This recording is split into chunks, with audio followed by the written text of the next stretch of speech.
On va parler aujourd'hui d'une histoire que presque personne ne connaît.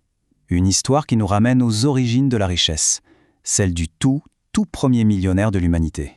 Et ce qui est vraiment fou dans ce récit, ce n'est pas tellement de savoir comment il est devenu riche. Non, c'est de comprendre comment il a chuté.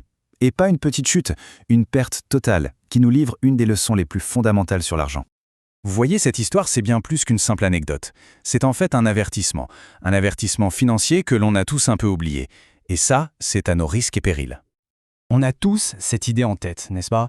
Que devenir millionnaire, ça règle tous les problèmes.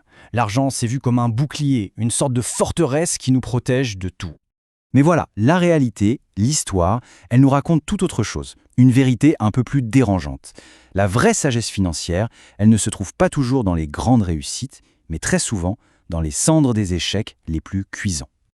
Et l'échec de ce premier millionnaire, eh bien, il met en lumière une vérité qu'on a complètement perdue de vue. Une vérité sur un concept qu'on pense tous maîtriser, mais en fait pas du tout, la dette. Et c'est ça, le cœur du problème, le point vraiment essentiel. C'est totalement contre-intuitif, je sais, mais la richesse n'est pas une armure contre la dette, c'est même pire que ça, c'est un amplificateur, elle rend le piège de la dette encore plus dangereux. Alors, pour bien piger ça, il faut regarder comment la dette change complètement de nature quand on commence à accumuler de la richesse. C'est ce qu'on pourrait appeler le piège de l'effet de levier. Et c'est là que réside tout le paradoxe. Pour quelqu'un qui a peu de moyens, la dette, c'est simple, c'est clair, c'est une chaîne, un poids visible, constant, on ne peut pas l'ignorer. Mais pour le millionnaire, là c'est une autre histoire. Elle change de visage, elle se déguise en levier financier, en opportunité, un outil de pouvoir en somme.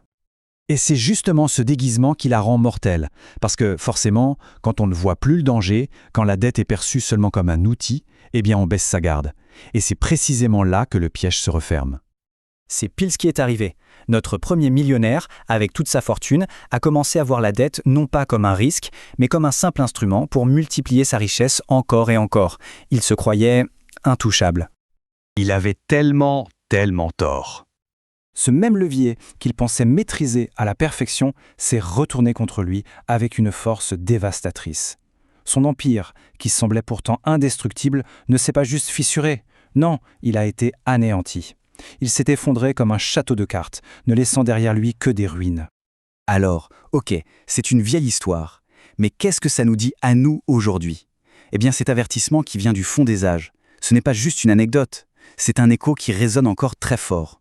En 2025, cette leçon est peut-être plus pertinente qu'elle ne l'a jamais été. Il faut bien se rendre compte qu'on vit dans une société qui ne fait pas que tolérer la dette, elle la célèbre. On est encouragé à prendre des crédits immobiliers énormes, à utiliser le crédit à la consommation pour tout et n'importe quoi. On nous vend ça comme la méthode pour construire sa richesse. Sauf que la leçon gravée dans le marbre par le tout premier millionnaire, elle nous hurle l'exact opposé. Elle nous prévient que ce chemin-là est semé d'embûches invisibles. C'est exactement ça, l'image à retenir. La dette, c'est une épée à double tranchant. Oui, elle peut aider à construire, mais elle peut aussi tout détruire. Et la loi de la gravité financière est sans pitié. Plus l'ascension est vertigineuse grâce à l'effet de levier, plus la chute est brutale. Bon, alors pour conclure, si on devait distiller toute cette histoire en quelques points essentiels, qu'est-ce qu'il faudrait retenir? Il y a 3 leçons fondamentales. Leçon numéro 1, la richesse, ce n'est pas un bouclier, c'est un levier plus puissant et donc plus dangereux. Leçon numéro 2, la discipline financière, ce n'est pas une option réservée à ceux qui ont peu. Elle devient encore plus vitale quand les sommes en jeu deviennent énormes. Et enfin, la 3e, le respect du risque, il est universel, il s'applique à tout le monde sans la moindre exception. Et tout ça nous amène à une question finale. Et elle est essentielle. Si le tout premier homme a atteint le sommet de la richesse, a pu être détruit par ce piège, comment peut-on s'assurer, à sa propre échelle, de ne pas commettre la même erreur tragique? La réponse à cette question, eh bien, elle pourrait bien définir notre avenir financier.